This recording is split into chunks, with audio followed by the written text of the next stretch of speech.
Hello, my dear future leaders. How are you all? Hope you all are doing well. This is Hanshi, your civics educator. Today, we are starting with chapter number 3, the Indian Parliament, right? तो आज हम इस chapter में central government के बारे में बात करेंगे. लास्ट क्लास में we had studied about the state government, right? State government में चीफ मिनिस्टर्स और एमएलएज होते हैं. And then 6th class we had discussed about the local government, right? Village, Gram Sabha, Gram Panchayat, ये सब. और class 8 में we would be discussing about the central government. The topic that we are covering today in this chapter are why did India adopted parliamentary form of government? We all know हमारी किस तरह की government है, parliamentary government. तो India ने इसी form of government को क्यों ऑप्ट किया? The Lok Sabha, powers of the union parliament. Next, meaning of parliament. Rajya Sabha, Lok Sabha and Rajya Sabha, two houses of the parliament. And then lastly, how does a bill become a law? एक bill जो parliament में pass होता है, जो bill लाया जाता है, उस पर डिबेट होती है, डिस्कशंस होते हैं, और क्या प्रोसेस है कि वो बिल जो है वो लॉ में कन्वर्ट होता है, राइट? सो ये सब चीजें आज हम इस चैप्टर में डिस्कस करेंगे. So let us begin. India supreme law making body is the parliament. We all know 3 heads होते हैं गवर्नमेंट में, 3 department you can say, like एक होता है जुडिशरी, एक होता है executive and one is legislative, right? तो आज हम लेजिस्लेटिव के बारे में डिस्कस करेंगे. So on 28 May 2023 prime minister Narendra Modi inaugurated new parliament building in New Delhi. So we all know where is the parliament? It is in New Delhi. But on 28 May 2023, right? तो क्या हुआ था? Mister Modi ने, जो हमारे prime minister हैं, उन्होंने एक न्यू पार्लियामेंट बिल्डिंग पे शिफ्ट हुए थे, राइट? न्यू पार्लियामेंट बिल्डिंग बनी थी. उस बिल्डिंग को भी हम देखेंगे, ऐसे पिक्चर दी हुई है आपके बुक में, राइट? सो 28 में, this is an important date, you should remember it. 28 May 2023 mister Modi he inaugurated the new building of the parliament, और उसका नाम है Central Vista, right? So let's begin with chapter now. Why did India adopt parliamentary form of government? जैसे हमारा first topic है कि India ने government parliament form of government ही क्यों ऑप्ट किया. So India achieved independence after a prolonged struggle. The markers of the constitution were mostly heroes of the nation whose contribution was remarkable in the country's freedom struggle. They had a vision for India.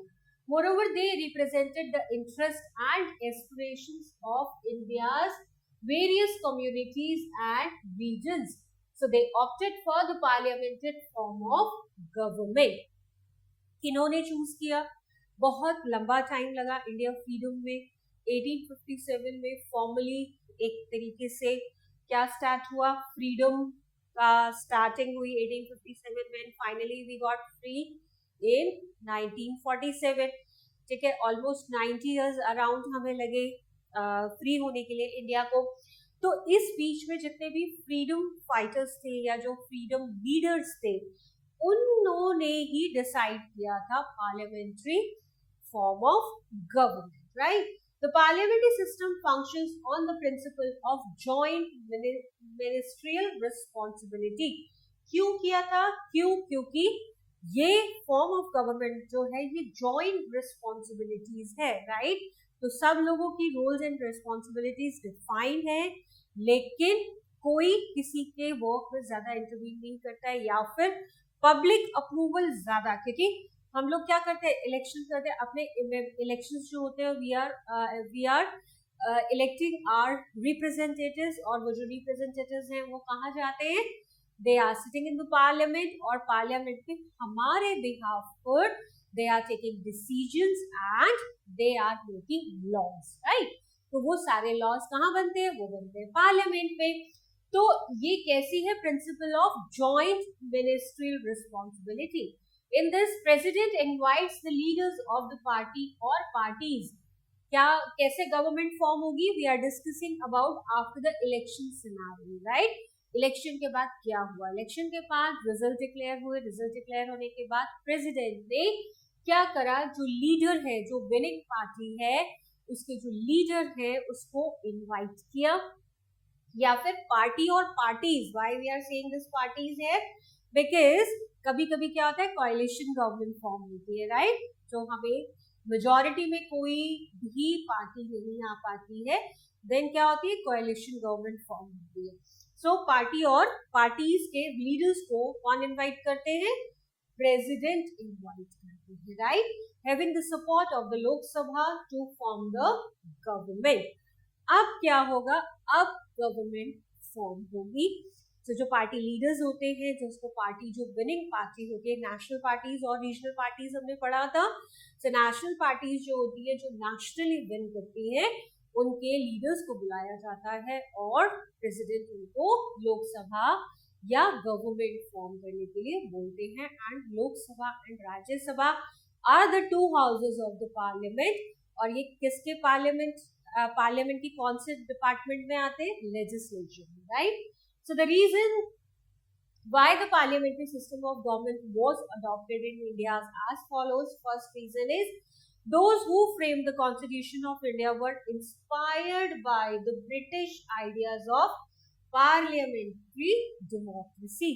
तो जो हमारे freedom leaders थे, right, उनको, क्योंकि Britishers हमारे ऊपर rule करते थे, तो वो क्या करते थे? पार्लियामेंट्री डेमोक्रेसी को फॉलो करते थे. तो वो इसी आइडिया से इंस्पायर्ड थे. First thing. Second, the makers of the constitution were well acquainted with the working of parliamentary institution set up in India under the Acts of 1990 and 1935. तो 1990 से 1935 तक हमारे ऊपर जो गवर्नमेंट ने रूल किया, वो पार्लियामेंट्री इंस्टीट्यूशन के बिहाफ पर किया. ऑल्दो बहुत ज़्यादा इन्वेस्टमेंट, बहुत ज़्यादा अमेंडमेंट्स हुए, न्यू कॉन्स्टिट्यूशन फॉर्म हुआ, लेकिन बेस वही रहा. क्या? Parliamentary institution. 1990 से 1935 तक ब्रिटिश गवर्नमेंट ने हमारे ऊपर पार्लियामेंट्री इंस्टीट्यूशन के बिहाफ पर रूल किया. Next is the parliamentary system is based on the principle of responsibility, right? जितने भी इलेक्टेड मेंबर्स होते हैं उनको responsibly they have to behave. The council of minister is collectively responsible for the Lok Sabha, right? So we all know Lok Sabha and Rajya Sabha. Lok Sabha is lower house, Rajya Sabha is upper house. तो ministers जो है वो responsible है किसके लिए? लोकसभा के लिए. The Lok Sabha consist of elected members. So after election जो भी हमारे लीडर्स होते हैं, जो इलेक्टेड रिप्रेजेंटेटिव्स होते हैं, वो कहाँ जाते हैं? पार्लियामेंट में जाते हैं, राइट? कैसे इलेक्शन होता है? Like in the last class I explain you in very elaborated form, right, कि पहले इलेक्शंस गवर्नमेंट कंडक्ट कराती है. इलेक्शन के टाइम पर अकॉर्डिंग टू द पॉपुलेशन क्या होता है, बहुत सारे एरियाज को क्या करता है, डिफरेंट कॉन्स्टिट्यूंसीज में कंट्री को डिवाइड कर दिया जाता है. और हर कॉन्स्टिट्यूंसी से लीडर्स जो है, वो लीडर्स नहीं, like people, they are participating in election. और जो भी विनिंग होता है वो एक कॉन्स्टिट्यूएंसी का एक लीडर होगा, यानी एक विनर होगा. वही person will sit in the parliament, Lok Sabha, right? So therefore there is no scope of the government becoming autocratic और एस्टेब्लिशमेंट ऑफ डिक्टेटरशिप. क्यों? क्योंकि डिक्टेटरशिप का यहाँ पे कोई क्वेश्चन ही नहीं आता. Why? Because the representatives are elected by the local people, by the citizens of India. Next reason, there are several methods by which the parliament exercise control over the ministers, right? कैसे control करती है minister को? The question R is an important mechanism. This is important children. एक question R होता है parliament में, ये बहुत ही important होता है, through which the members of parliament can seek information on matters of public importance, right? इसमें डिबेट होती है, क्वेश्चन आंसर्स होते हैं, इसमें क्वेश्चन पूछे जाते हैं, आंसर्स दिए जाते हैं, right? So at times the failure of the government are also exposed during the question hour, right? तो क्या होता है कि जो भी टीम होती है, जो भी गवर्नमेंट होती है, गवर्नमेंट का क्या कहते हैं, if the government is not able to answer the question of the opposition, तो क्या होता है, उनको नो कॉन्फिडेंस मोशन पास होता है and the government has to resign. The opposition may move a no confidence motion against the Council of Ministers. If the motion is passed, the government has to resign. तो ये question hour session होता है.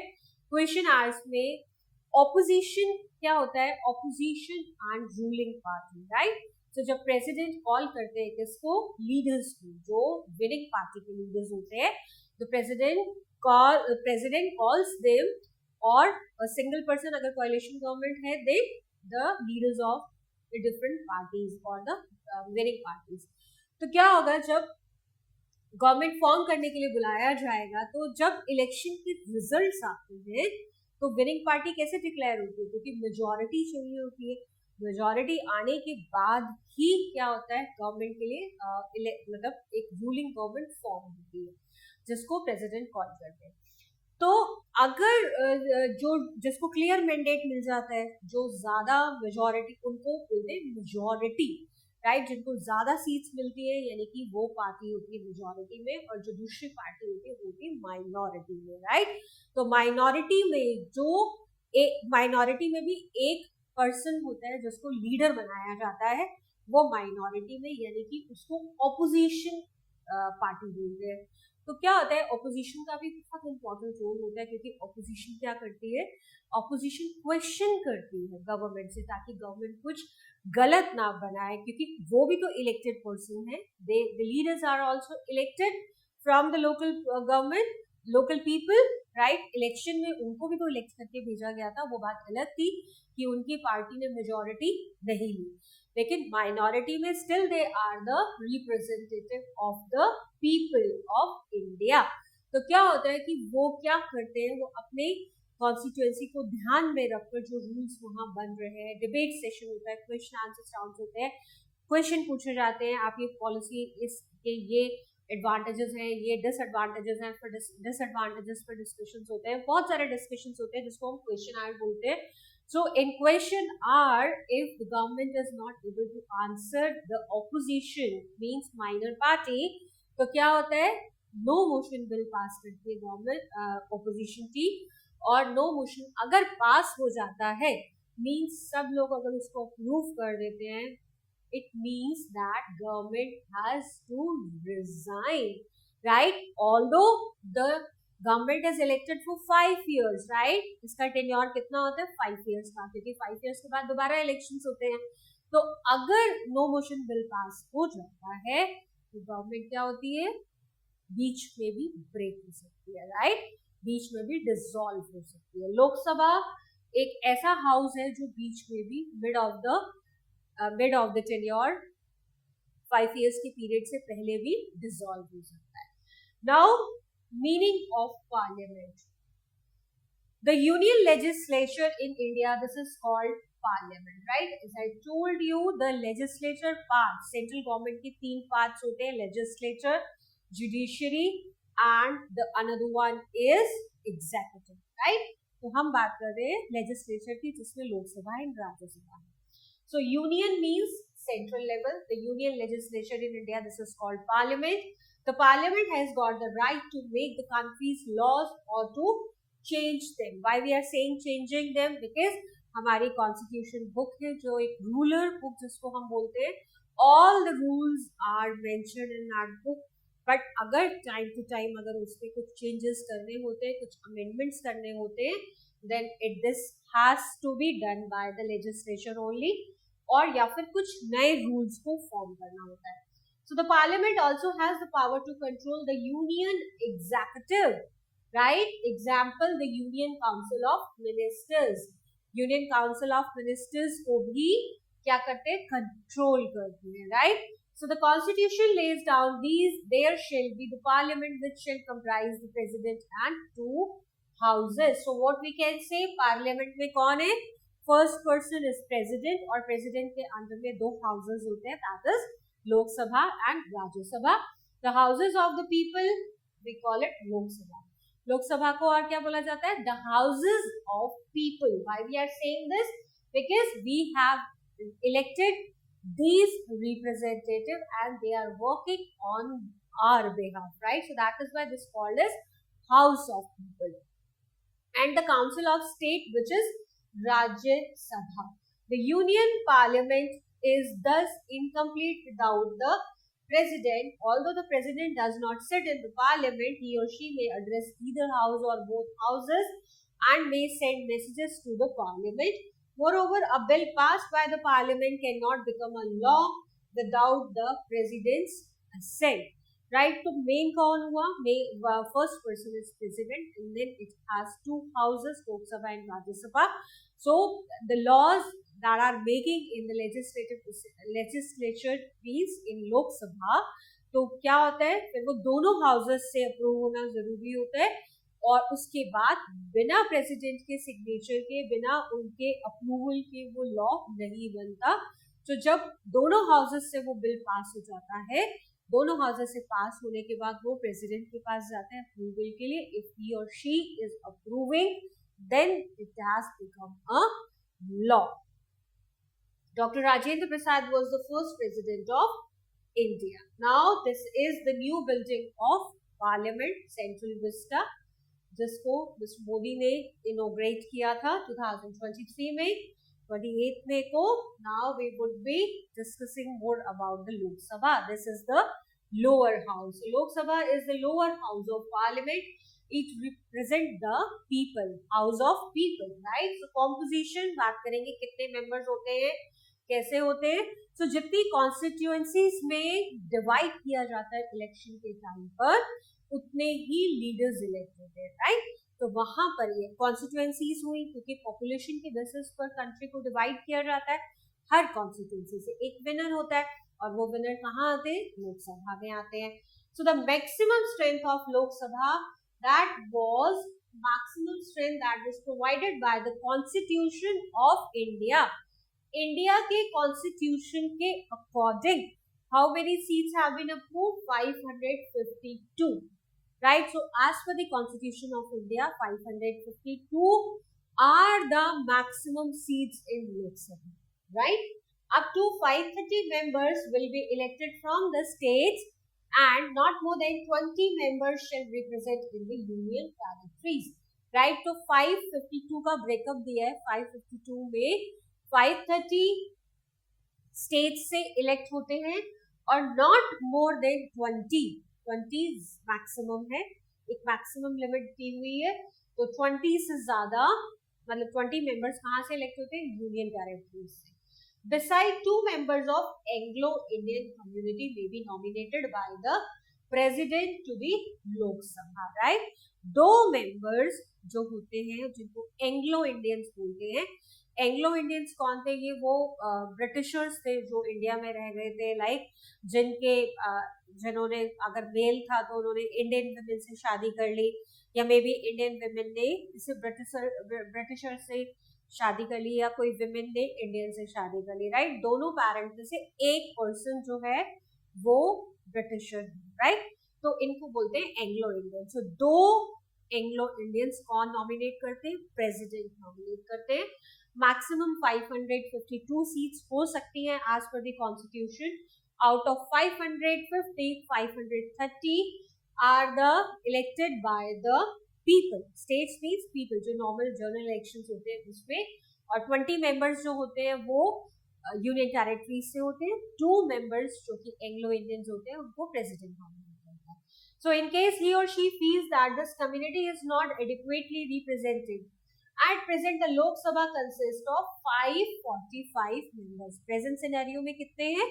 545 members हैं, including 2 nominated Anglo-Indians. Right? So 545 है, जिसमें से कि 2 Anglo-Indians हैं, means 543 members जो हैं, यानी 543 constituencies से 543 member elected. The allotment of member seat to the various state is roughly on the basis of population of that state, right? So constituencies किस basis पर बनती हैं? Constituencies are getting formed on the behalf of the population. जितनी ज़्यादा population होती है उतनी ज़्यादा constituencies form की जाती हैं. जो हर constituency से एक winner होता है जो कि parliament में लोकसभा में आता है. Now reservation of seats. So seats have been reserved in the Lok Sabha. A for the scheduled caste and B for the scheduled tribes. तो कुछ रिजर्वेशन है कि इन पर्टिकुलर कॉन्स्टिट्यूएंसी से सिर्फ शेड्यूल्ड कास्ट, एससी और शेड्यूल्ड ट्राइब्स ही election में आ सकते हैं या वो ही इलेक्ट हो सकते हैं. Next is franchise. The house is constituted bye direct election on the basis of universal suffrage. What is this universal suffrage? The universal adult franchise, which is any person who has attained the age of the 18 years is able to cast the vote, right? According to every person, both male and female, who has attained the age of 18 years is entitled to vote. She is not otherwise qualified. अगर 18 years से छोटे हैं तो qualified नहीं करते, means उनसे छोटे जो एज के लोग हैं वो भी वोट कास्ट नहीं कर पाएंगे, बट उसके बाद वोट कास्ट कर सकते हैं. Now qualifications of members. जो लोग इलेक्शन में पार्टिसिपेट करते हैं, जो लोग लीडर्स बनना चाहते हैं, जो लोकसभा जाना चाहते हैं, उनके लिए क्या क्या क्राइटेरिया है. So qualification of the members. First, must be citizen of India, must not be less than 25 years of age. 18 years पर हमें वोटिंग राइट मिलते हैं, बट अगर आप इलेक्शन में पार्टिसिपेट नहीं, अगर आप इलेक्शन में खड़े होना चाहते हैं तो आपको क्या करना पड़ेगा? आपकी एज 25 इयर्स से कम नहीं होनी चाहिए, right? So must possess such other qualification as may be prescribed under any law made by the parliament. इसके अलावा ये दो तो मैंडेट कंडीशंस है. इसके अलावा टाइम टू टाइम कुछ चेंजेस होते रहते हैं, पार्लियामेंट में न्यू गाइडलाइंस आती रहती है. तो उन गाइडलाइंस के अकॉर्डिंग जो कैंडिडेट है मतलब उसमें डिस्क्वालीफाई नहीं होना चाहिए. अब जैसे कुछ एग्जांपल्स दिए. A person is disqualified to be member of either house of the parliament. अगर ये तीन कंडीशन फुलफिल नहीं होती है तो वो डिस्क्वालीफाई हो जाएगा दोनों हाउसेस से, right? He she holds an office of profit under the government of India of any state. यानी उस पर्सन वो किसी न किसी तरीके से गवर्नमेंट के साथ अटैच्ड है, गवर्नमेंट का कोई काम करता है जिसके थ्रू उसको अर्निंग मिलती है. तो इस तरीके के किसी भी वर्क का मेंबर नहीं होना चाहिए, यानी कुछ गवर्नमेंट से रिलेटेड कोई वर्क नहीं करना चाहिए, right? He or she is unsound mind and stands so as declared by the competent court, right? तो कोई भी उसके ऊपर कोई केस नहीं होना चाहिए कि कोर्ट ने उसको कुछ अपराधी बनाया हुआ हो, या फिर वो मेंटली साउंड होना चाहिए, यानी उसको मेंटली कोई प्रॉब्लम नहीं होनी चाहिए. नेक्स्ट इज ही और she disqualified under any law made by the parliament. so, जो भी पार्लियामेंट ने अगर कुछ लॉज बनाए हैं तो उन पार्लियामेंट के लॉज के बीच से मतलब उन पार्लियामेंट के लॉज पर वो डिस्क्वालीफाई नहीं होना चाहिए. तो ये कुछ कंडीशंस है अगर कैंडिडेट खड़ा होना चाहता है इलेक्शन में. फर्स्ट इज एज 25 इयर्स के अबव होनी चाहिए, इंडियन सिटीजन होना चाहिए, और कोई भी गवर्नमेंट वर्क में या किसी गवर्नमेंट ऑर्गेनाइजेशन में कोई वो मेंबर नहीं होना चाहिए उसका. इसके अलावा कोई उसके ऊपर केस नहीं होना चाहिए और मेंटली फिट होना चाहिए, right? Now duration of the house, the term of the house is 5 years if it is not dissolved earlier. Why it is written dissolved earlier? As I told you in the previous slide, why main tenure होता है 5 years का, लेकिन जब question answer session होता है उस time पर अगर नो कॉन्फिडेंस मोशन पास हो जाता है, then the Lok Sabha or the ministers or the government has to resign completely. तो उस केस में क्या होता है, 5 years से पहले गवर्नमेंट डिसॉल्व हो जाती है. Next is quorum. So quorum means the quorum to constitute a meeting of the house is 1/10 of the total number of members, including the speaker or the person who presides over the meeting. अब जब लोकसभा में अगर कोई भी meeting schedule होती है, अगर meeting होनी है, कोई डिस्कशन होना है, तो उसकी कंडीशन क्या है? फर्स्ट, जो प्रिसाइडिंग ऑफिसर है, जो भी पर्सन लाइक स्पीकर होते हैं प्रिसाइडिंग ऑफिसर, और प्रिसाइडिंग ऑफिसर लाइक स्पीकर कैसे इलेक्ट होते हैं?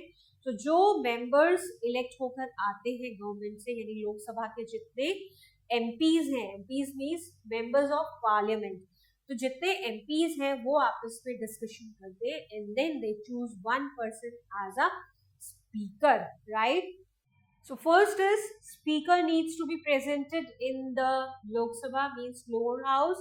Along with speaker, the total strength means जितनी भी total strength है उसका 1/10 present होने चाहिए. Let's say अगर 100 people है तो 100 people का 1/10 होगा 10.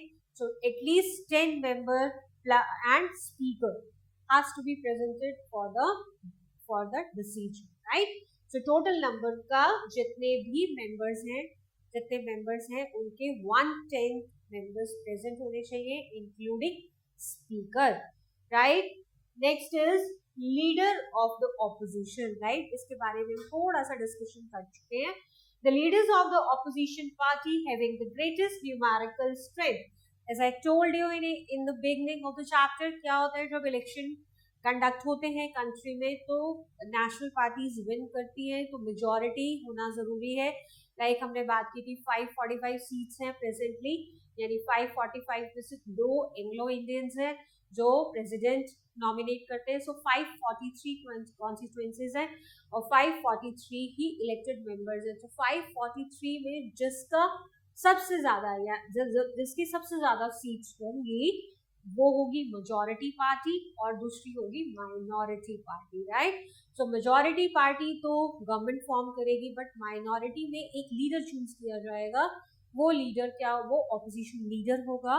और जो पार्लियामेंट है उसमें ऑपोजिशन टीम भी, ऑपोजिशन पार्टी भी बैठती है, क्योंकि डिस्कशन किनके साथ होंगे, राइट? कौन बताएगा? तो ऑपोजिशन का भी एक बहुत इंपॉर्टेंट रोल होता है. So the leaders of the opposition party having the greatest numerical strength, second number पर, क्योंकि primarily तो जिसकी सबसे ज्यादा strength है वो majority में है, वो government form करेगा, right? So is recognized as the leader of the opposition. Besides such, salary and allowances as are paid to the other members of parliament. Members of parliament means MP. तो ये बता रहे हैं कि जो members of parliament को salary, allowances या facilities जो मिलती है, एज ही और she an additional allowance, he has the same status and enjoy the same facilities as the union cabinet minister. So जो ऑपोजिशन का लीडर होता है उसको नॉर्मल अलाउंसेस तो मिलते ही है, नॉर्मल सैलरी मिलती है, बट इसके अलावा उसको एक्स्ट्रा बेनिफिट्स मिलते हैं जो कि एक कैबिनेट मिनिस्टर को मिलते हैं. कैबिनेट मिनिस्टर मीन्स जो लोकसभा में रूलिंग पार्टी में मिनिस्टर्स है, राइट? उनको कैबिनेट मिनिस्टर को जो फैसिलिटीज, जो सैलरीज, जो अलाउंसेस मिलते हैं वो ऑपोजिशन के लीडर को मिलते हैं. Now next topic is speaker of Lok Sabha. Lok Sabha में हमने अपने रिप्रेजेंटेटिव इलेक्ट किए. इलेक्शन कमीशन ने इंडिया को कॉन्स्टिट्यूएंसीज में डिवाइड किया. वहां पर बहुत सारे कैंडिडेट्स ने इलेक्शन के लिए फाइट किया, खड़े हुए, और एक विनर रहा जो कि लोकसभा तक आया, जिसको हम एमपी बोलते हैं, मेंबर ऑफ पार्लियामेंट, राइट? सो अब 545 members present member of parliament हैं. तो उन 545 में क्या होता है कि आपस में म्यूचुअल अंडरस्टैंडिंग से वोटिंग कराई जाती है और एक स्पीकर को इलेक्ट किया जाता है, राइट? तो लोग स्पीकर को हम इलेक्ट नहीं करते, स्पीकर को एमपीज इलेक्ट करते हैं. So the office of the speaker represent dignity, honour and authority. इनकी बहुत ज्यादा डिग्निटी है, ऑनर है, इनकी अथॉरिटी भी रहती है. इनके रोल्स भी हम डिस्कस करेंगे क्या होते हैं स्पीकर के. The Lok Sabha elects its speaker from among its members. The speaker presides over the sitting of the house, right? So आपने न्यूज चैनल्स में देखा होगा कि लोकसभा और राज्यसभा जब दिखाते हैं तो इसमें एक पर्सन बिल्कुल आगे फ्रंट पर सबसे ऊंची चेयर पर बैठे होते हैं, वो होते हैं हमारे speaker. The Constitution also provides for a deputy speaker. As per the Constitution, speaker and deputy speakers two posts have been assigned. So who is elected and removed from office in the same way as speaker? तो उनका भी same तरीका है, जैसे speaker mutual understanding से finalise होते हैं, similarly deputy speaker भी म्यूचुअल अंडरस्टैंडिंग से फाइनलाइज होते हैं. So now powers and functions of the speaker. So first function is function concerning the business of the house. Under this, the speaker presides over the meetings and the sessions of the house. All bills passed by the house are authenticated by his or her signature before they are sent to the Rajya Sabha for its consideration or to the president for his or her assent. Now what happens children, जो भी कोई भी bill, we all know that Lok Sabha and Rajya Sabha किसका part है, legislature का part है. तो जितने भी डिस्कशंस होते हैं, जो लॉ फॉर्मेशन होता है, वो कहाँ होता है, लोकसभा में, राइट. जो लोकसभा में एक प्रिसाइडिंग ऑफिसर होता है जिसको हम स्पीकर बोलते हैं. अब क्या होता है कि जब भी कोई लॉ बनता है, कोई बनेगा तो बाद में पहले इंट्रोड्यूस करना पड़ेगा, एक बिल इंट्रोड्यूस किया जाता है. लॉ तो फाइनल प्रोसेस होता है, पर जब सबसे पहले कोई भी किसी टॉपिक पर अगर डिस्कशन होना है, यानी उसको लॉ बनाना है, तो उससे पहले उसको एक रॉ फॉर्मेट में लोकसभा में दिया जाएगा, जिसको हम बिल बोलते हैं, राइट. तो बिल जब भी इंट्रोड्यूस होगा लोकसभा में, राइट, लोकसभा में हुआ या डायरेक्ट राज्यसभा में भी हो सकता है, बट दोनों हाउसेस का अप्रूवल मैंडेटरी है.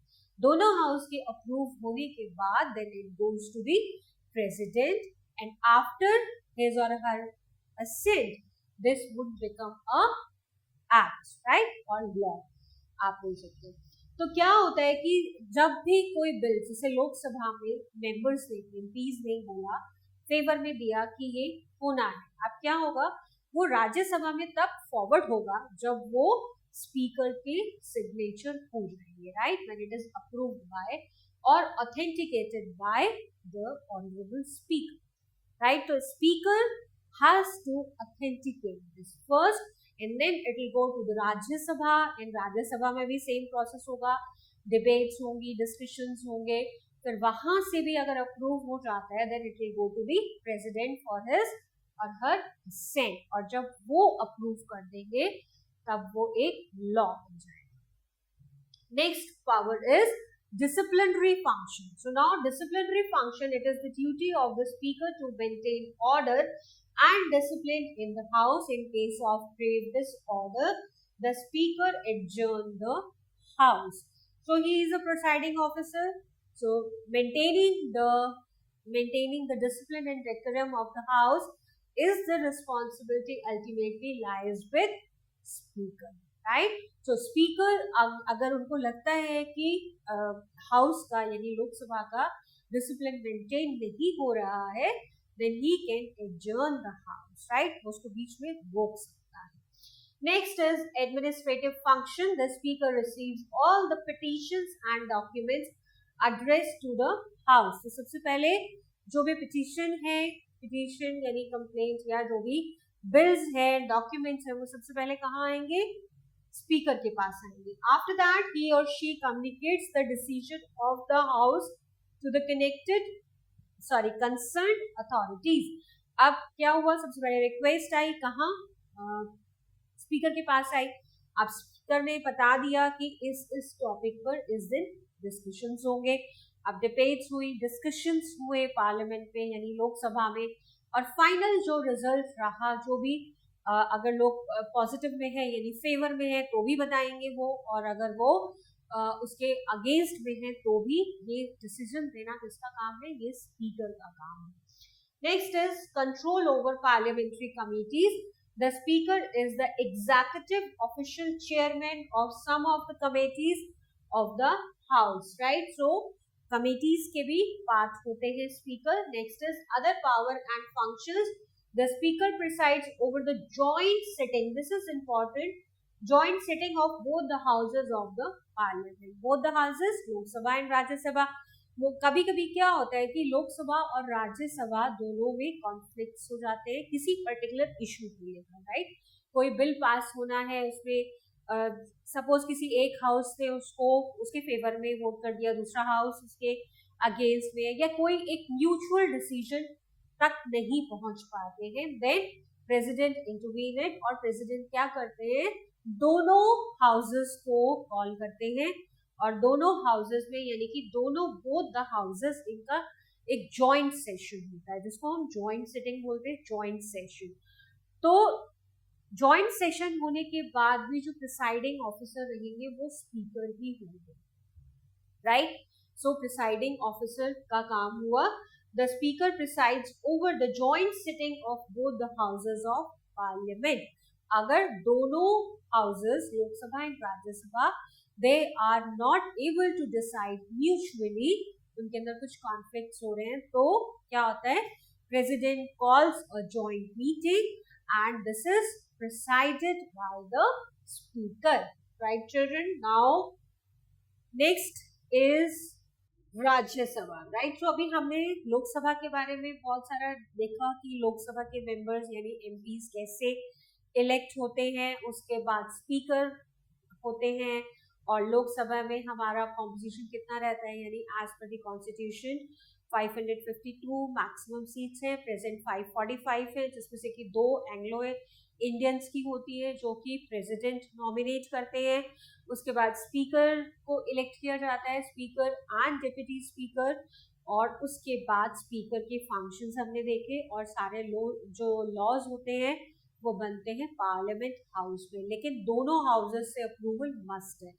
Now another house which is Rajya Sabha, this is the upper house और upper house है और ये second chamber of the parliament और जिसको हम राज्य सभा बोलते हैं। So composition of Rajya Sabha, the maximum strength of Rajya Sabha can be up to 250 members, right? So maximum as per the constitution कितनी है, 250 members की है। There are 2 categories of members, nominated and elected। nominated और elected वो कैसे हैं? The nominated members are 12 in numbers. They are nominated by the president for their contribution to the fields of literature, science, arts and service, right? जैसे लोकसभा में president 2 Anglo Indians को nominate करते हैं, similarly president Rajya Sabha को 12 members nominate करते हैं और जो 12 मेंबर्स होते हैं, so children, as in Lok Sabha 2 members have been nominated by the president. Similarly in Rajya Sabha 12 members are nominated by president, right? So they are expert in the fields like literature, science, art and services. तो ये इनको nominate करते हैं president. so total members कितने हैं, 250 हैं, जिसमें से कि 12 members को प्रेसिडेंट नॉमिनेट करते हैं। The remaining members are representative of states and union territories. So बाकी जो लोग होते हैं इन पे डायरेक्ट इलेक्शन नहीं होते हैं, right. We are not electing the members of Rajya Sabha.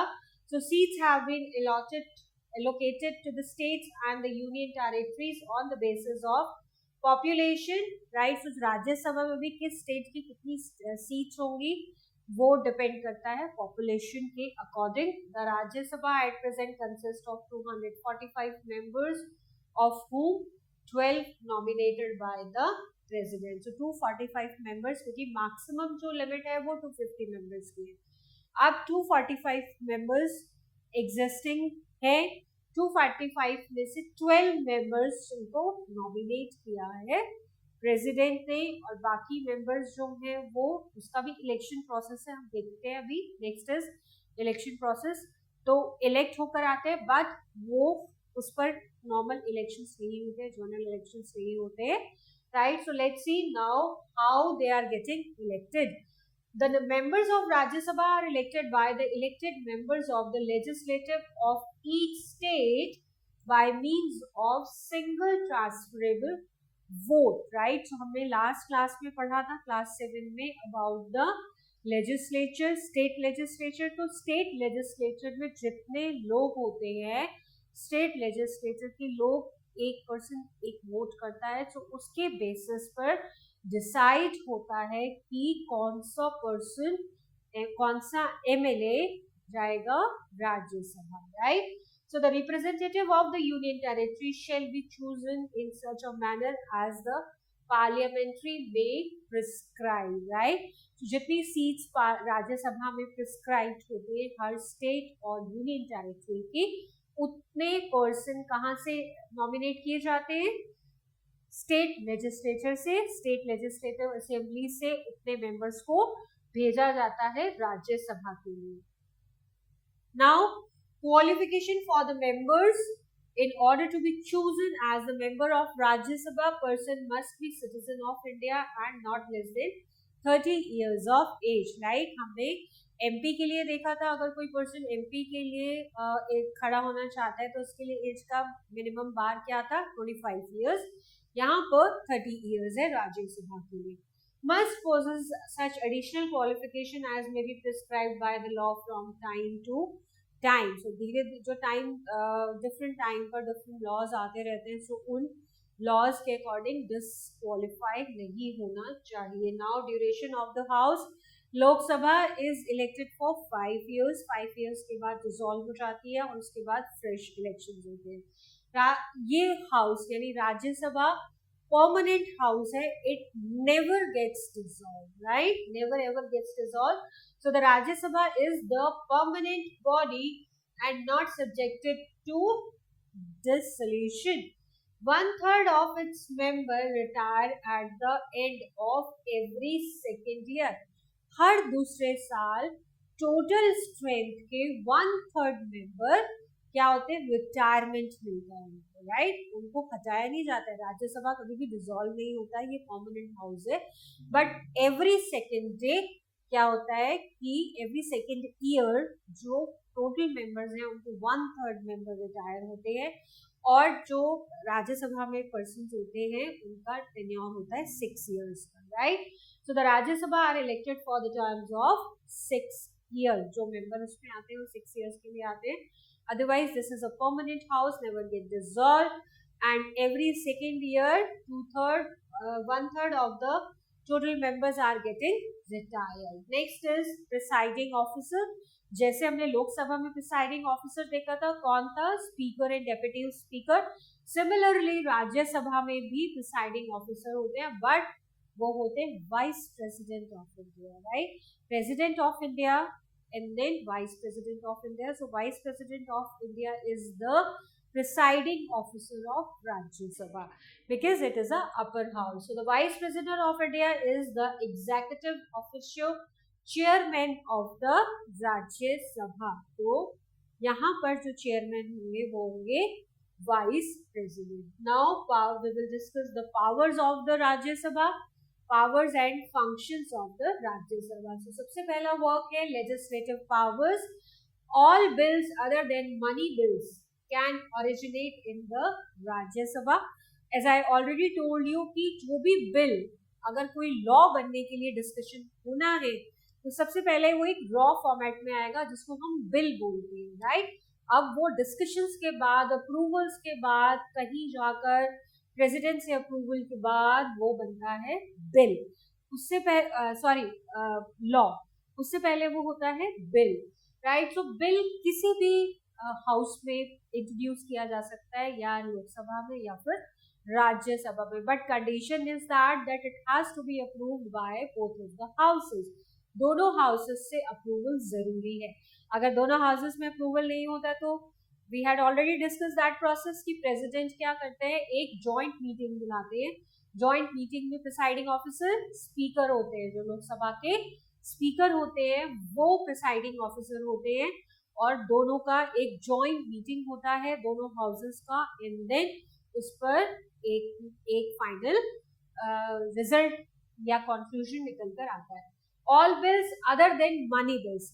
Money bills सिर्फ और सिर्फ जो फाइनेंशियल रिलेटेड इश्यूज होते हैं उस पर अगर कोई बिल पास करना है वो सिर्फ और सिर्फ लोकसभा में यानी लोअर हाउस में ही इंट्रोड्यूस होगा, वो राज्यसभा में इंट्रोड्यूस नहीं होगा. But apart from money related bills, सारे बिल्स राज्यसभा में भी इंट्रोड्यूस हो सकते हैं, लोकसभा में भी इंट्रोड्यूस हो सकते हैं, right? So all bills other than money bills can originate in Rajya Sabha. Next is financial powers. A money bill can only originate in Lok Sabha, as I just told you. After a money bill has been passed by the Lok Sabha, it is sent to the Rajya Sabha for the recommendation. अब money bill सबसे पहले introduce होना, सबसे पहले बार discussion के लिए आना, speaker के पास आएगा कि इस टॉपिक पर डिबेट होनी है, मनी रिलेटेड इशू है या इस पर कुछ डिस्कशंस करने हैं, वो स्पीकर के पास आएगा, फिर लोकसभा में डिस्कशंस होंगे। बट अब लोकसभा में अप्रूव होने के बाद it will go to the Rajya Sabha, right, ये भी राज्यसभा के पास जाएगा for recommendation. The Rajya Sabha must return the bill to the Lok Sabha within a period of 14 days along with its recommendation. Thus, in financial matters, the Rajya Sabha has an advisory role only, right? Finance के cases में क्या होता है, राज्य सभा का role सिर्फ एक एडवाइस देने का होता है, राइट, और वो भी डिपेंड करता है लोकसभा पर कि वो लोकसभा उस एडवाइस को माने या ना माने, राइट। तो जो रिकमेंडेशन राज्यसभा ने दिए हैं उनको इम्प्लीमेंट भी कर सकते हैं और उनको हटा भी सकते हैं कि वो लोग, उनको लगेगा कि ठीक है ये रिकमेंडेशन ठीक नहीं है, वैलिड नहीं है, तो वो उसको हटा सकते हैं, राइट। तो इन राज्यसभा का रोल सिर्फ और सिर्फ एक एडवाइजरी रोल है। बट अगर कोई मनी से रिलेटेड बिल राज्यसभा में आता है, so it is the responsibility of the Rajya Sabha that it has to be return within 14 days, right. 14 days के अंदर रिकमेंडेशन के साथ वापस करना होता है किसको, Lok Sabha, right. Now amending the constitution, a bill to amend the constitution may originate in either house. A bill amending the constitution should be passed by each house of the parliament separately. Now what does that mean? So we know that money bills तो कहाँ introduce होंगे, सबसे पहले लोकसभा में, but apart from the money bills, rest other bills, वो सब कहाँ, वो राज्यसभा में भी इंट्रोड्यूस हो सकते हैं, लोकसभा में भी इंट्रोड्यूस होते हैं। बट कहीं पर भी इंट्रोड्यूस हो, but has to be approved by the both of the houses, right. और बोथ ऑफ द हाउसेस में अगर वो अप्रूव हो जाते हैं, then it will go to the president for its assent, right. So a bill to amend the constitution, यानी कि कोई पुराना बिल भी हो सकता है, मीन्स कोई पुराना अगर लॉ है उसमें अमेंडमेंट भी किए जा सकते हैं, कुछ चेंजेस भी किए जाते हैं, उसके लिए बिल लाया जा सकता है, या फिर कोई नया लॉ बनाना हो उसके लिए भी। सो दोनों तरीके के लॉज बनते हैं, या तो पुराने में अमेंडमेंट होते हैं या फिर नए लॉज फॉर्म किए जाते हैं। तो उसके लिए जो बिल बनाया जाता है, यानी जो रॉ फॉर्मेट होता है, वो लोकसभा एंड राज्यसभा दोनों में कहीं पर भी इंट्रोड्यूस हो सकता है, राइट। सो ईदर हाउस, और a bill amending the constitution should be passed by each house of the parliament separately. So दोनों houses से पास होना जरूरी होता है। Next is special powers of the Rajya Sabha. कुछ स्पेशल पावर्स हैं राज्यसभा के पास जो लोकसभा के पास नहीं है। The constitution recognise the Rajya Sabha as the house representing the states of the Indian union, right. तो राज्यसभा किसको रिप्रेजेंट करता है, स्टेट्स को रिप्रेजेंट करता है। क्यों, क्योंकि इसमें जो मेंबर्स आते हैं वो स्टेट लेजिस्लेटिव असेंबली से आते हैं as per their defined seats, जितनी कॉन्स्टिट्यूशन में सीट्स डिफाइंड है, और जितना बड़ा स्टेट है उसमें ज्यादा सीट्स होंगी, जितना छोटा स्टेट होगा उसकी कम सीट्स होंगी। तो ये सारे मेंबर्स कहाँ से इलेक्ट होकर आते हैं, स्टेट लेजिस्लेचर से इलेक्ट होकर आते हैं। तो ये रिप्रेजेंट किसको करते हैं, ये सारे मेंबर्स स्टेट लेजिस्लेचर को रिप्रेजेंट करते हैं। So therefore enjoys some special powers which are not given to the Lok Sabha. One such power is that it may be in the national interest declare by a resolution that Parliament should make laws with respect to the matter in state list. Another special power, हमने class 7 में पढ़ा था कि बहुत सारे subjects हैं जिस पर लॉज बनते हैं या अमेंडमेंट्स होते हैं, राइट। तो 3 तरीके की list we had discuss in class 7, concurrent list, state list and union list, right. Union list होती है जिसमें सेंट्रल गवर्नमेंट जिन सब्जेक्ट्स पर सेंट्रल गवर्नमेंट लॉज बनाती है। स्टेट लिस्ट होती है जिन सब्जेक्ट्स पर स्टेट लॉ बनाती है। और थर्ड होती है आपकी कॉन्करेंट लिस्ट जिस पर दोनों बनाती है, स्टेट भी और सेंट्रल गवर्नमेंट भी, राइट। तो राज्यसभा के पास क्या एक्स्ट्रा राइट है? That in the national interest declared by resolution, the parliament should make laws with respect to matter in state list.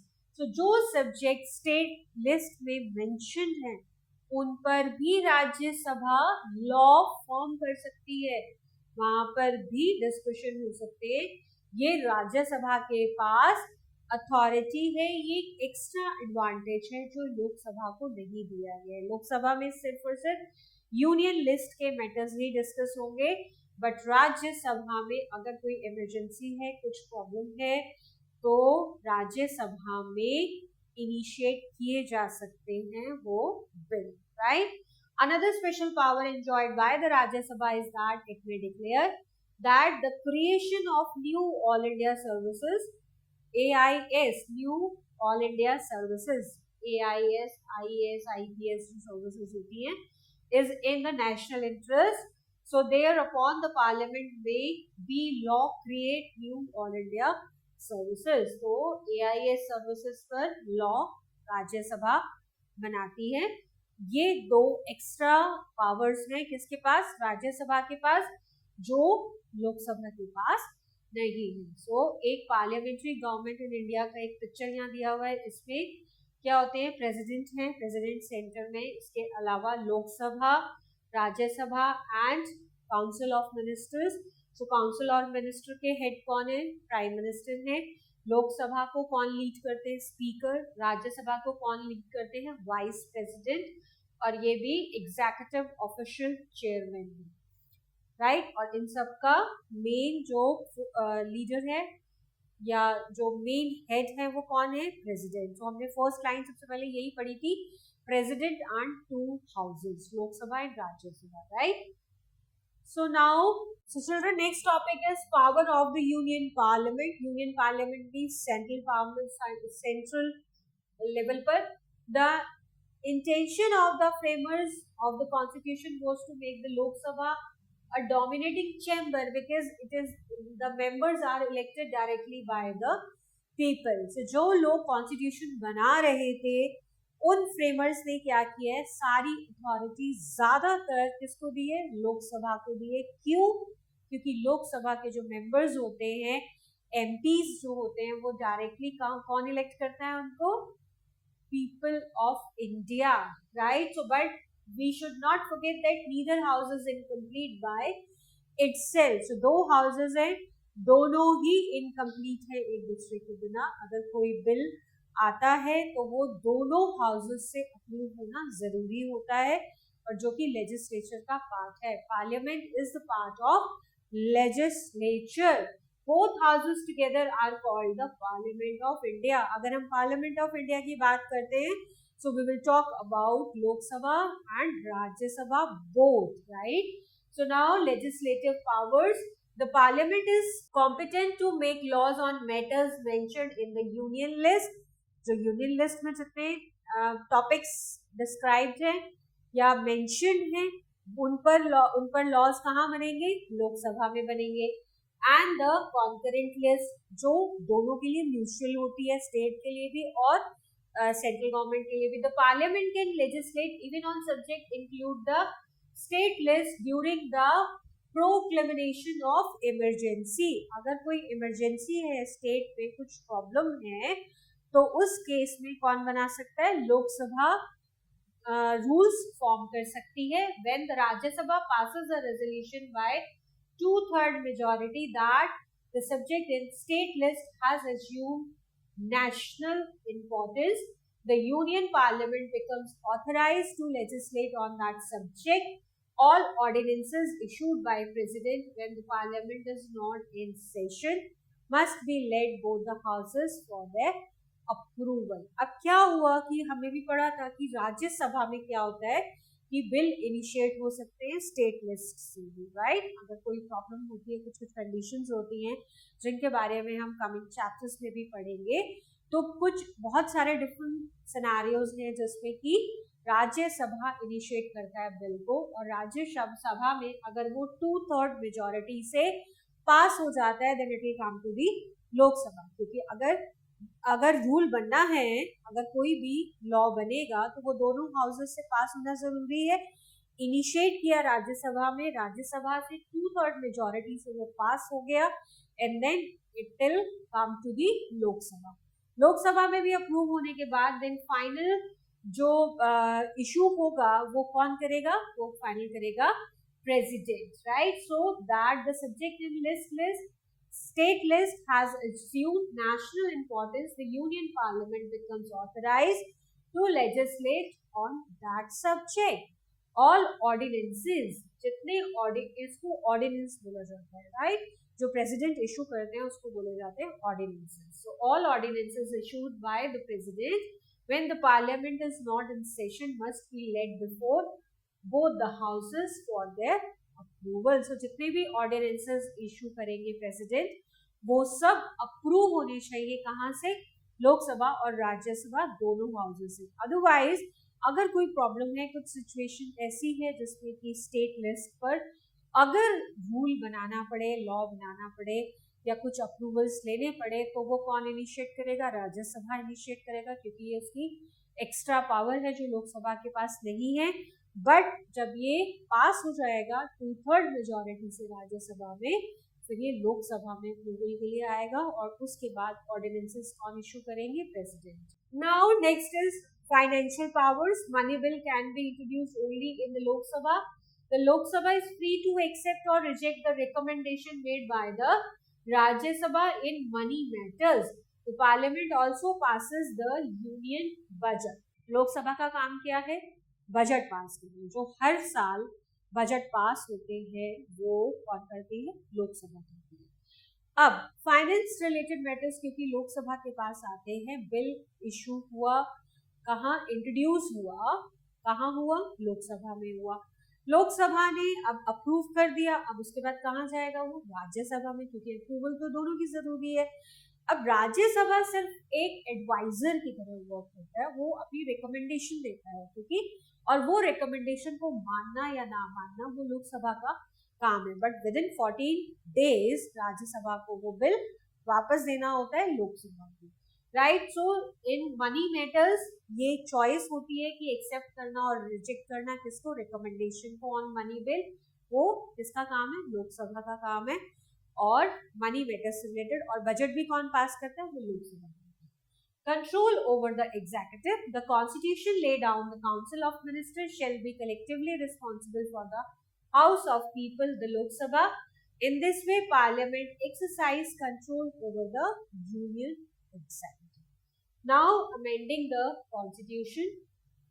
The bill to amend means to changes करना। The bill to amend the constitution may originate in either house. वो bill कहीं पर भी originate किया जा सकता है, किसी भी, या इंट्रोड्यूस किया जा सकता है किसी भी हाउस में। It must be passed by each house by the majority of the total membership. लेकिन पास दोनों से होना जरूरी है, राइट।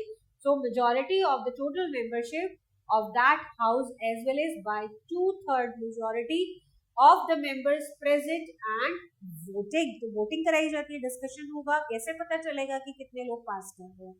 तो जितने लोग होते हैं लोकसभा के या राज्यसभा के, जब वहां पर डिस्कशन होता है तो फाइनल जब टाइम आता है उसके ऊपर वोटिंग कराई जाती है और जो फाइनल रिजल्ट निकल के आता है उसके बाद अप्रूव हुआ है या डिसअप्रूव हुआ है वो डिसाइड होता है, राइट। अप्रूव हो जाता है तो फिर राज्यसभा के पास चला जाता है।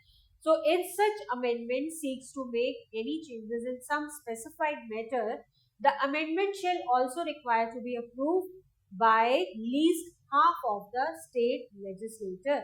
तो क्या होता है कि ऐसा नहीं है कि एक हाउस ने अप्रूव कर दिया तो दूसरे हाउस से भी अप्रूव होना जरूरी है। सो इंडिविजुअल हाउसेस से अप्रूवल होना जरूरी है, but collectively half of the state legislature, और उसके अप्रूवल के बाद finally it will go to the president. Next is elective functions. The elected members of both the houses, यानी राज्यसभा और लोकसभा जो इलेक्टेड मेंबर्स हैं, along with the elected members of the state, यानी state legislative assemblies, right, so elect the president of India. president of India को कौन elect कर रहा है, प्रेसिडेंट ऑफ इंडिया के लिए तो इलेक्शन नहीं होते हैं, प्राइम मिनिस्टर के लिए होते हैं लोकसभा के इलेक्शन, जिनको हम जनरल इलेक्शंस बोलते हैं। प्रेसिडेंट कैसे इलेक्ट होते हैं? जो लोकसभा के मेंबर्स हैं, राज्यसभा के मेंबर्स हैं, प्लस स्टेट लेजिस्लेटिव असेंबली के जो मेंबर्स हैं, ये सब मिलकर प्रेसिडेंट ऑफ इंडिया को इलेक्ट करते हैं। The vice president is elected by the members of both the houses of parliament. President को इलेक्ट करने में स्टेट लेजिस्लेचर भी इम्पोर्टेंट है, क्योंकि स्टेट के मेंबर्स जो हैं, स्टेट लेजिस्लेटिव असेंबली के जो मेंबर्स हैं, वो भी पार्टिसिपेट करते हैं।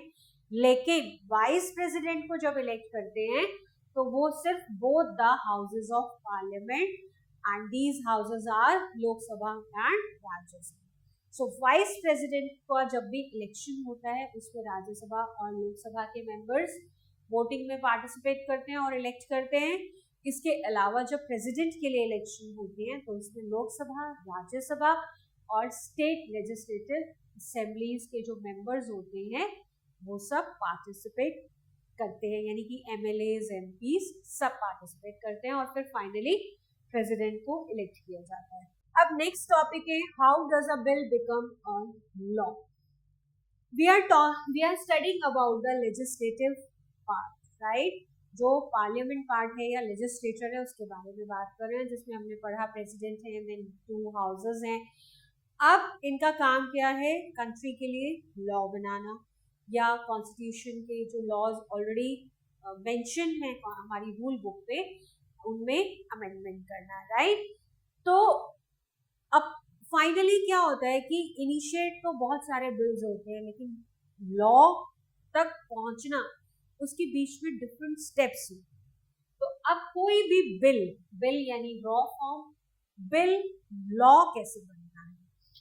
So the legislative proposals are brought before the house in the form of bill. सबसे पहले raw format क्या हुआ? वो bill हुआ.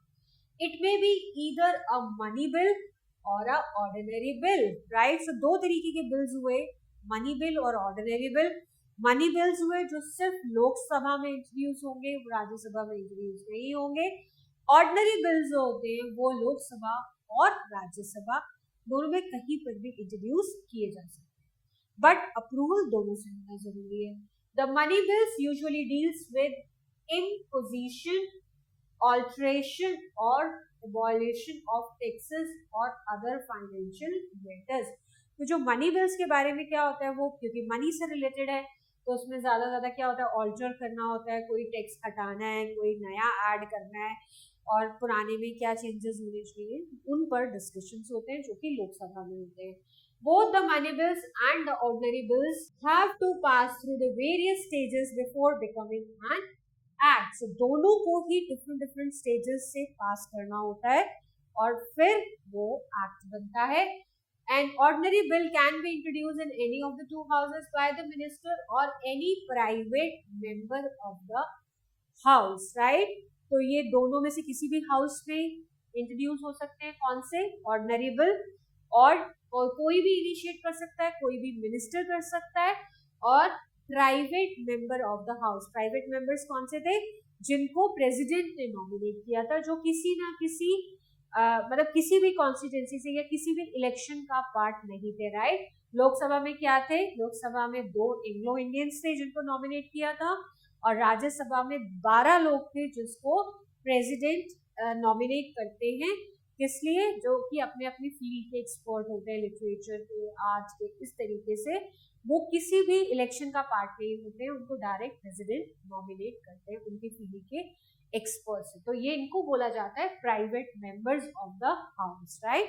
जो एक होते हैं जो इलेक्शन से जीत कर आते हैं वो होते हैं मिनिस्टर्स, और जो प्राइवेट मेंबर्स होते हैं, दैट आई टोल्ड यू।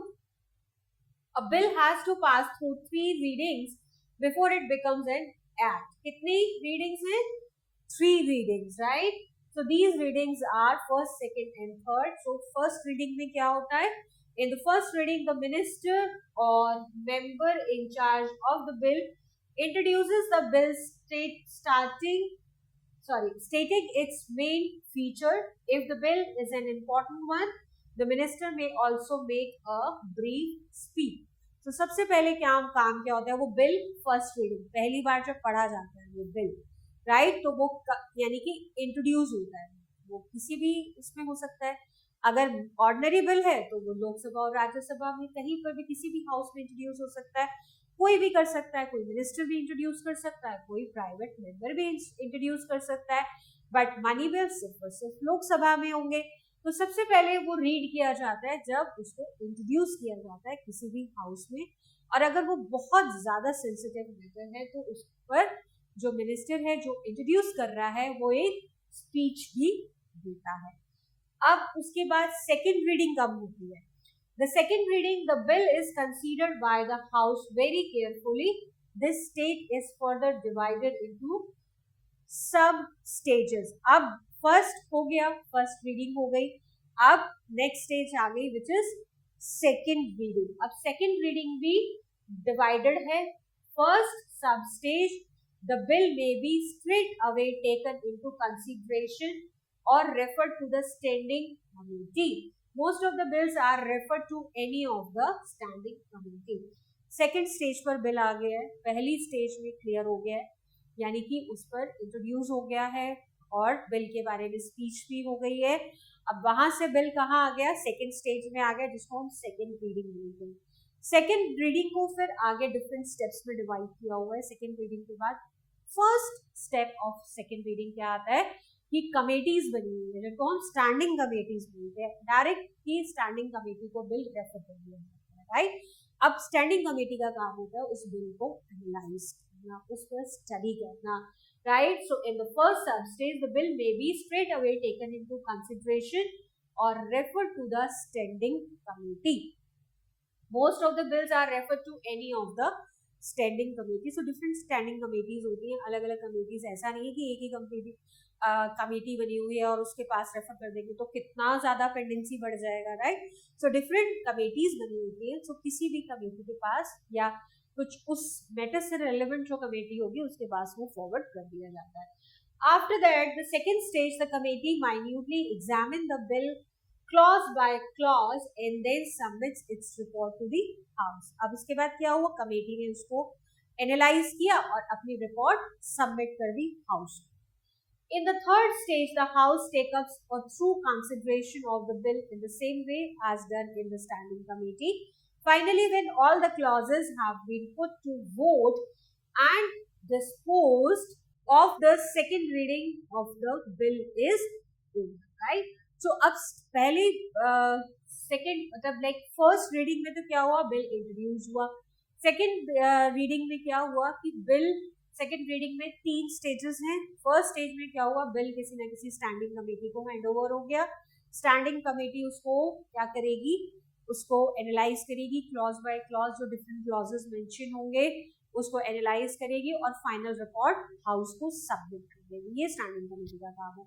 अब थर्ड स्टेज में क्या होगा कि बिल जो इवैल्यूएट होकर कहाँ आ गया? हाउस में।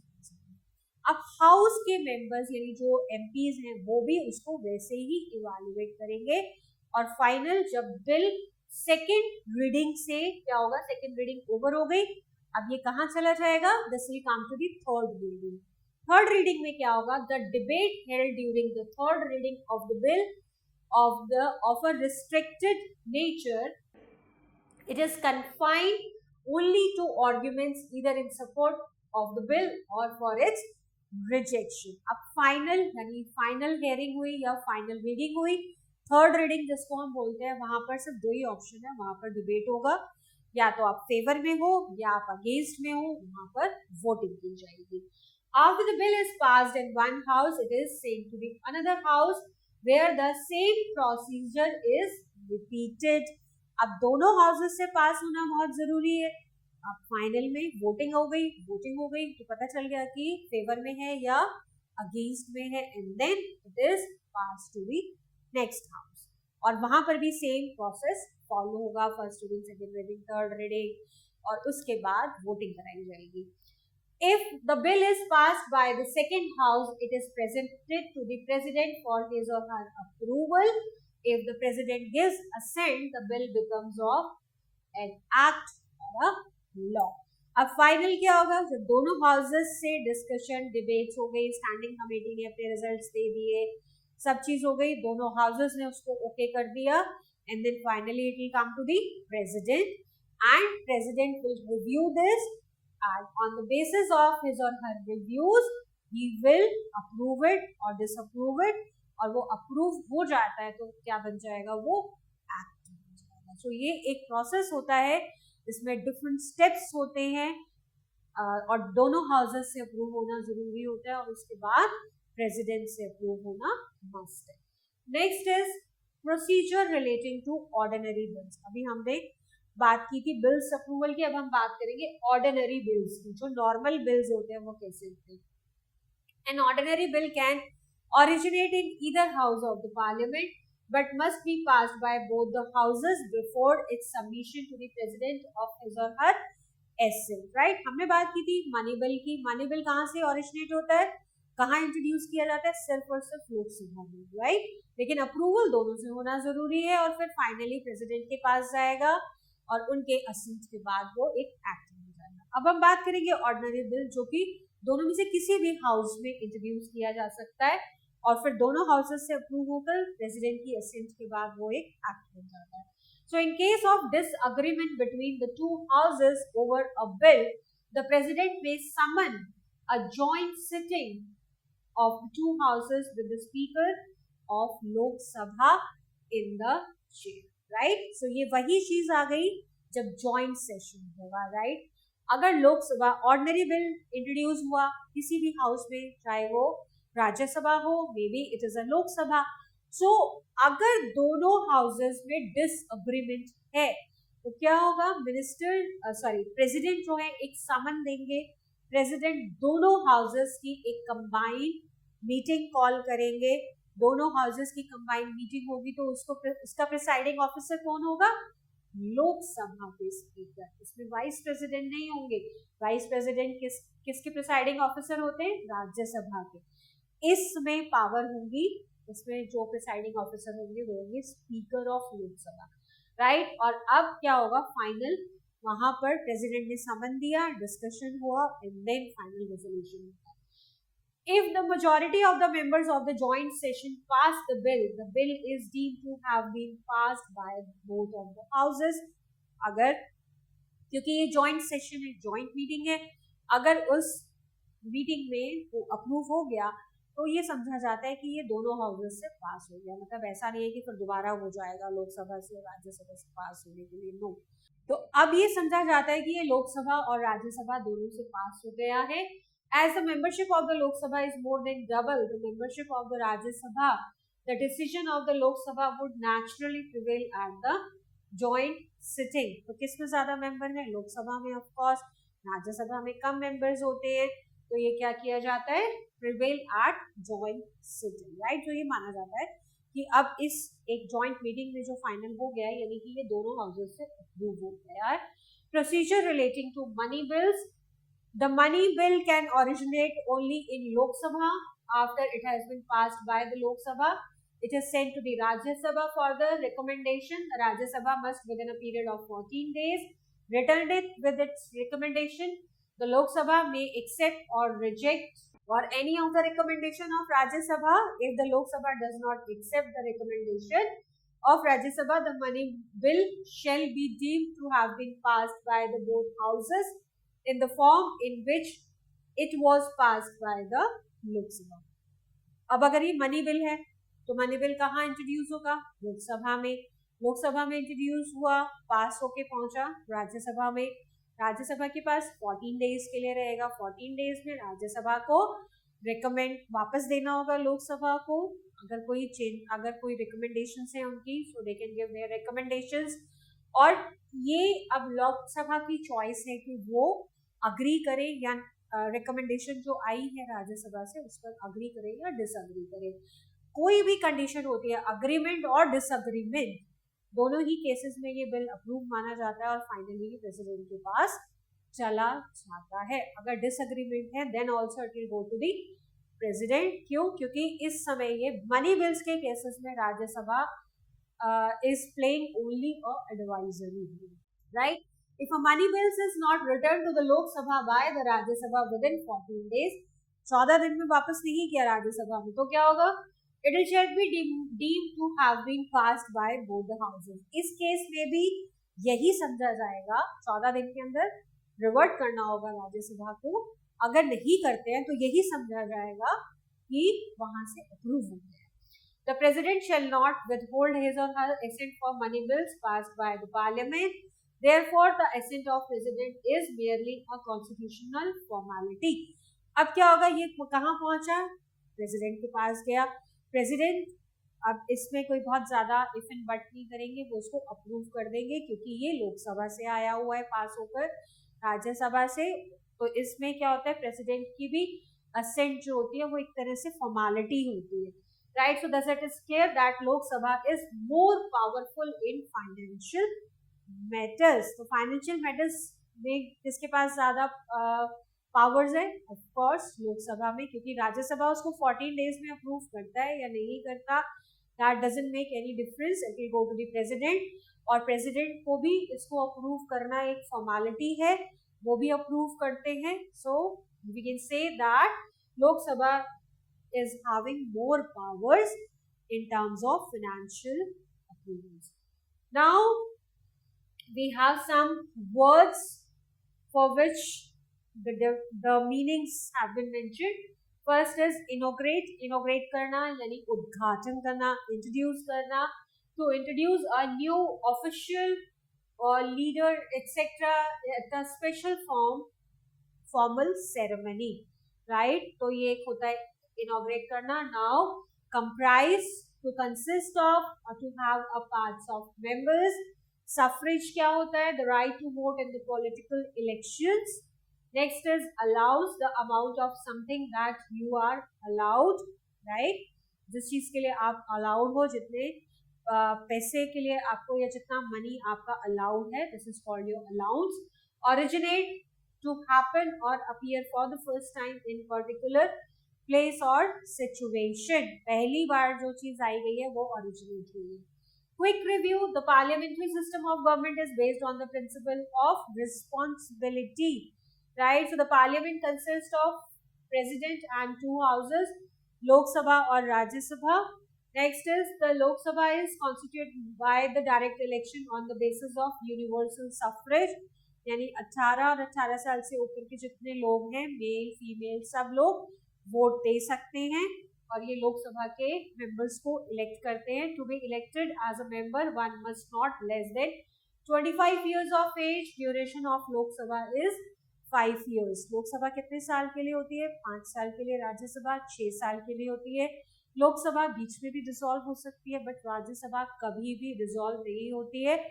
हर सेकेंड ईयर पर 2/3 of members क्या होते हैं? रिटायर होते रहते हैं. The Lok Sabha elects its speaker from among of its members.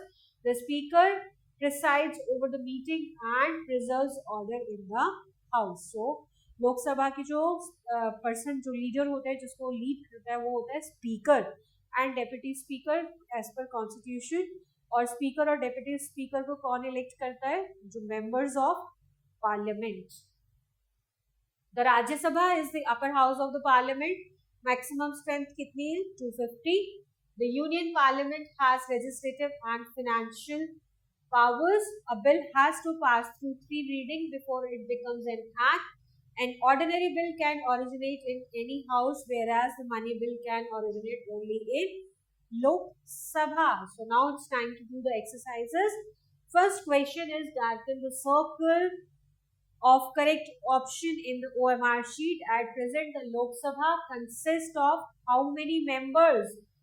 545 members are in present scenario. Right, so that means the base option. Next question is member of the Rajya Sabha are elected. Rajya Sabha के members कैसे elect होते हैं? By the elected members of the legislative assembly of each state. क्योंकि राज्यसभा किसको represent करता है? States को represent करता है. तो स्टेट असेंबली के, स्टेट लेजिस्लेटिव असेंबली के जो मेंबर्स होते हैं, म्यूचुअली वहां से इलेक्ट होकर आते हैं राज्यसभा के लिए. At the union level all ordinances are issued by the president. Ordinances कौन इशू करते हैं? प्रेसिडेंट इशू करते हैं. Dash is the executive official chairman of Rajya Sabha. He is vice president. He or she is vice president. Next is the Rajya Sabha can delay a money bill only by 14 days, not more than that. Otherwise, वो automatically approved समझा जाता है. Next question is fill in the blanks. Option have been given to us.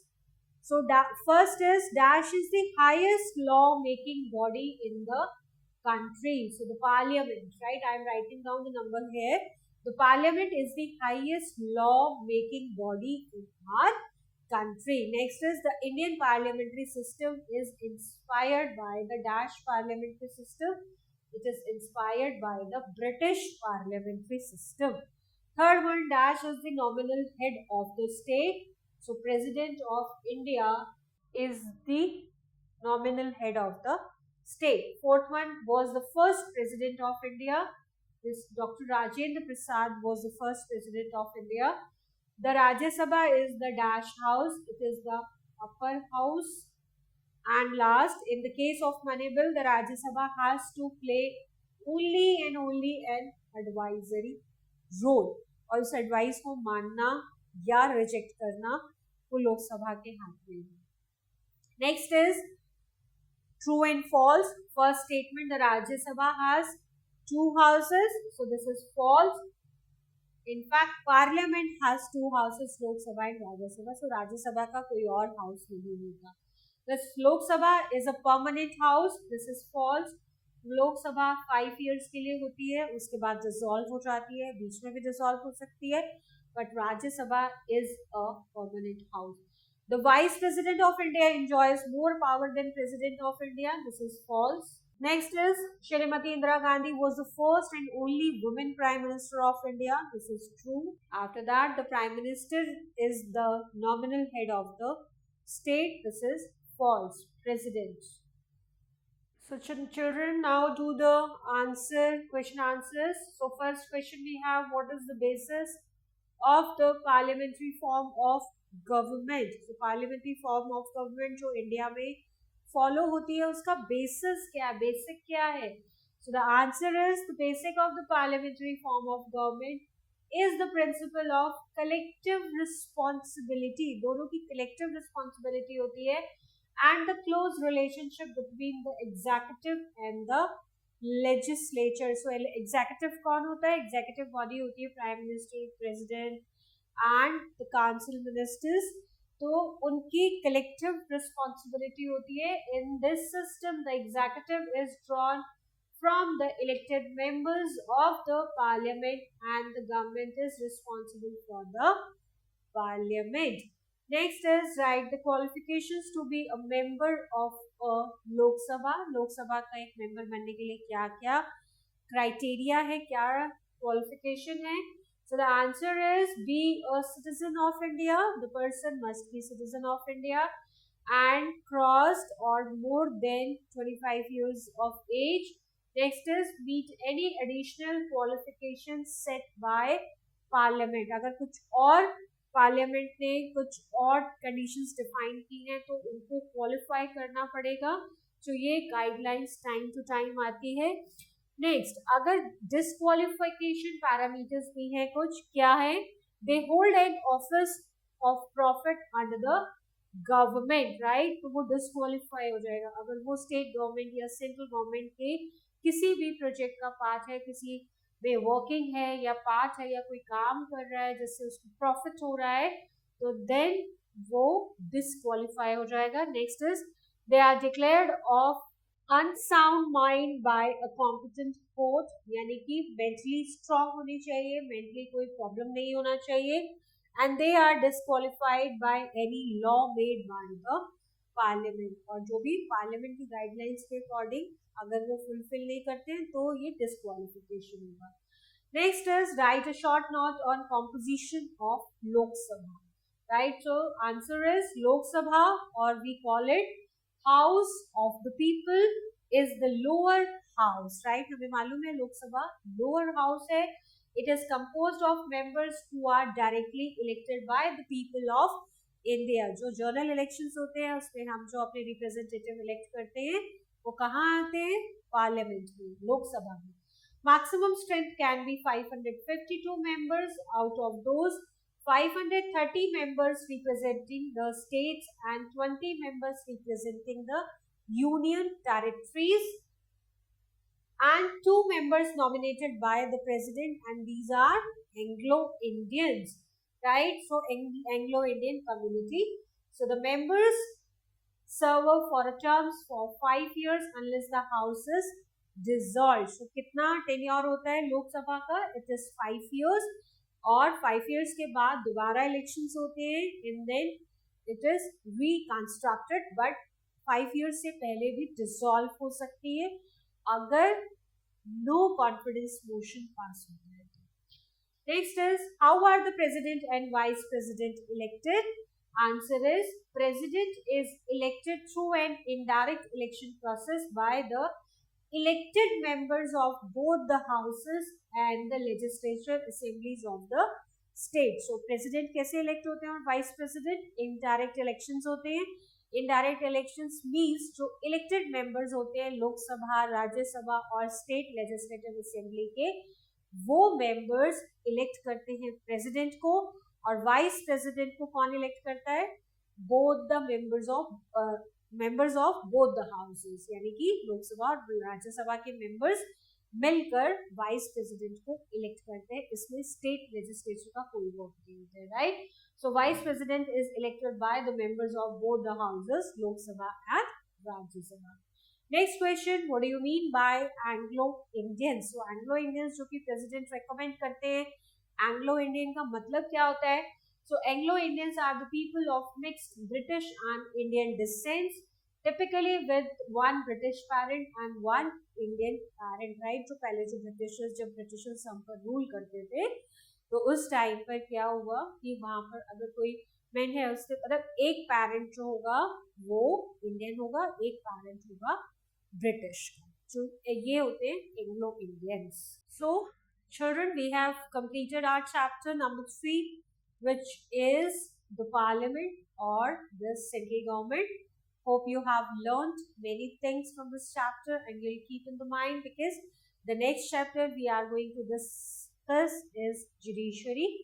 Till then, stay connected. Have a nice day.